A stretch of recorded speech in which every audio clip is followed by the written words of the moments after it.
पृथक करना ही यान की कुशलता और क्षमता को बढ़ाती है। द्वितीय चरण के कार्यकाल के पश्चात इसे भी यान से पृथक कर दिया जाएगा।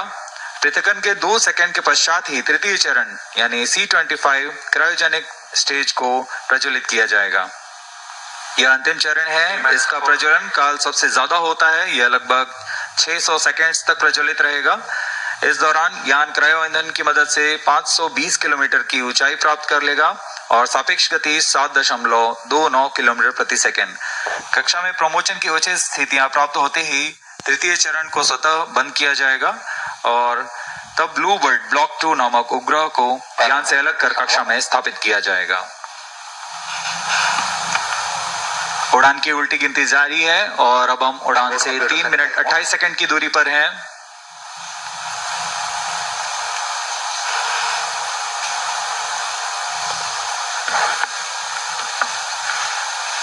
सभी दर्शकों का यहाँ उत्साह, ये देखिए हाथ ऊपर करके उत्साह बढ़ाते हुए।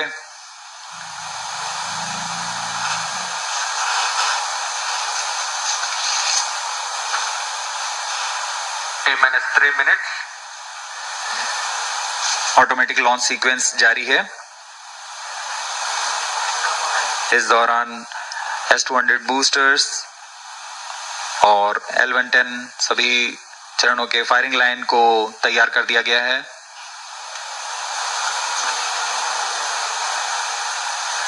अंतिम संचार जांच जारी है। We are 2.5 minutes away from the scheduled launch time. When a huge rocket like LVM-3 ignites, a condition of overpressure is generated. Thrusting of solid rocket motors creates enormous acoustic levels which have a potential to affect the electronic components in the launch vehicle and satellite. To mitigate the acoustic levels, the acoustic suppression system floods the launch pad with large amount of water through nozzles so that a denser medium of water prevails around the rocket for the acoustics to travel through. 2 minutes।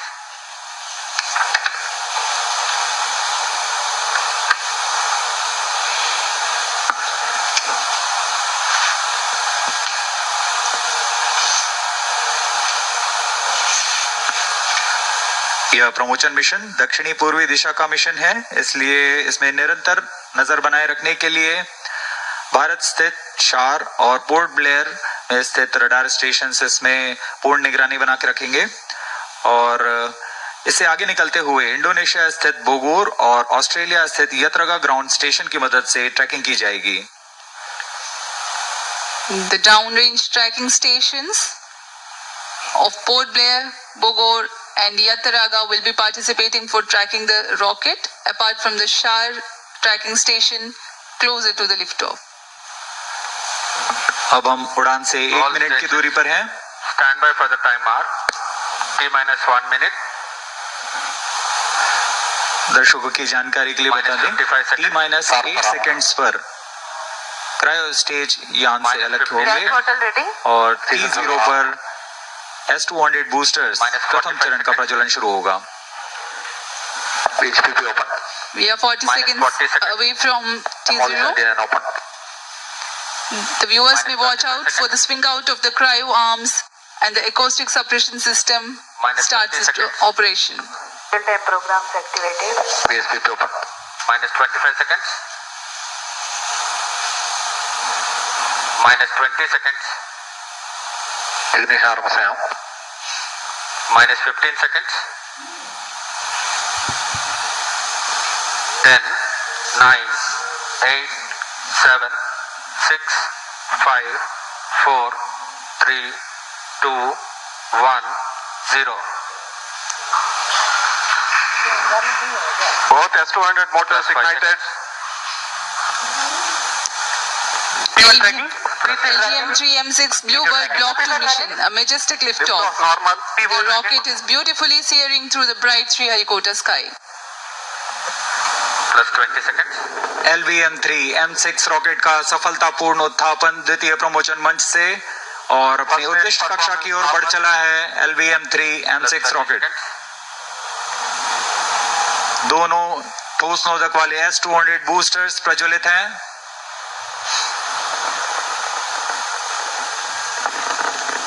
प्रथम चरण का कार्यकाल लगभग 126 second का होगा और इस दौरान यह लगभग 6000 किलो न्यूटन प्रणोद उत्पन्न कर रहे हैं। Very thrilling vibration at the launch base due to the thrusting of twin S200 motors. +1. Start to engine main auto. बहुत ही साफ नजारा देखने को मिल रहा है। यहाँ उपस्थित लोगों को बहुत ही रोमांच का अनुभव हो रहा होगा।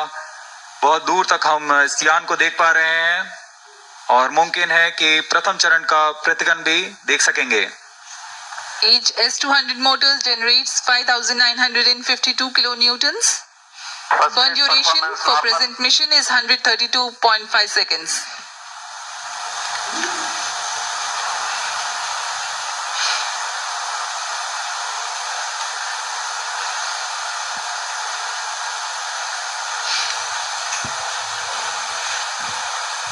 यान अपने उद्दिष्ट दिशा का निर्धारण करते हुए अपने मिशन को पूरा करने के लिए अग्रसर है। We are 111 seconds into the flight. यहाँ इसकी पुष्टि हो चुकी है। द्वितीय चरण का प्रज्वलन शुरू हो चुका है जो कि L110 चरण है। इसका प्रज्वलन शुरू हो चुका है। अब दोनों स्टेप ऑन बूस्टर्स और L110 Performance normal. चरण एक साथ प्रज्वलित हैं। The L110 stage and the two S200 boosters. Both S200 motors separated. Just now we have had a confirmation of the separation of the two S200 boosters. Range operation निदेशक द्वारा इसकी पुष्टि की गई। दोनों S200 बूस्टर को यान से पृथक कर दिया गया है। इसमें लगे जेटिसनिंग मोटर की मदद से उसे यान से सफलतापूर्वक और सुरक्षापूर्वक पृथक कर दिया जाता है। We are 160 seconds into the flight. Current altitude 104 kilometers. वर्तमान में L110 यानी द्वितीय चरण प्रज्वलित है। Payload fairing separated. +3 minutes. Closed loop guidance initiated. यान से ऊष्मा कवच को पृथक कर दिया गया है। अब यान 123 किलोमीटर की ऊंचाई पर प्राप्त कर चुका है और वर्तमान में यान क्लोज लूप गाइडेंस के अंतर्गत स्वतः दिशा निर्धारण कर रहा है। The closed loop guidance has been initiated for LVM-3 launch vehicle. Hereafter, the rocket will use real-time data from onboard sensors to continuously correct its flight path. The payload fairing has been already jettisoned as the rocket has cleared the dense atmosphere. तरल नोदक पर आधारित यह चरण दो उच्च प्रणोद वाले विकास engine की मदद से कुल 1600 किलो न्यूटन का प्रणोद उत्पन्न करते हैं। इंजन की अधिकतम प्रभावी क्षमता प्राप्त करने के लिए ईंधन और ऑक्सीडाइजर का खास अनुपात मिलाकर यह प्राप्त किया जाता है। इस चरण का प्रज्वलन का लगभग 200 सेकंड का होगा। इस चरण में यान में लगे एक्सेलेरोमीटर और जायरोस की मदद से इंजन जिम्बल किया जाता है और यह क्लोज लूप गाइडेंस के अंतर्गत अपनी दिशा निर्धारण करता है। First stage performance normal. The second stage L110 is continuing its operation. The two Vikas engines together generating 1600 kilonewton thrust. The tracking station at Shah Sriharikota continues to track.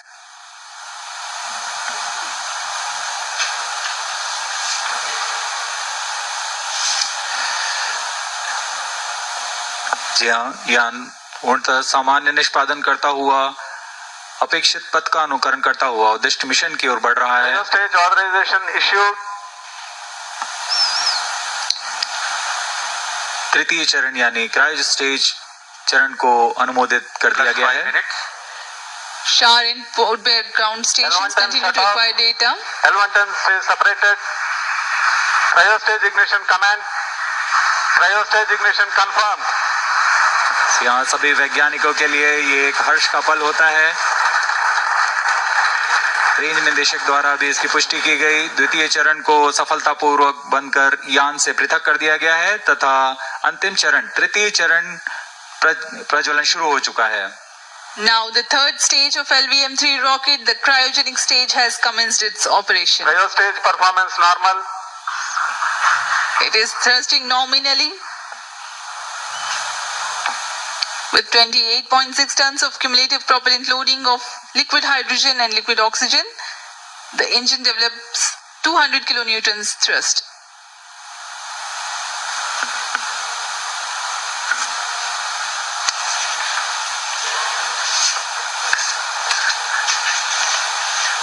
LVM-3 rocket के ऊपरी चरण जो कि cryogenic upper stage कहलाता है, क्योंकि इसमें cryo ईंधन लिक्विड हाइड्रोजन तथा लिक्विड ऑक्सीजन का प्रयोग होता है। यह इंजन गैस टरबाइन की मदद से लगभग 200 किलोन्यूटन का सामान्य प्रणोद उत्पन्न करता है। इस चरण का कार्यकाल 648 सेकंड का होगा।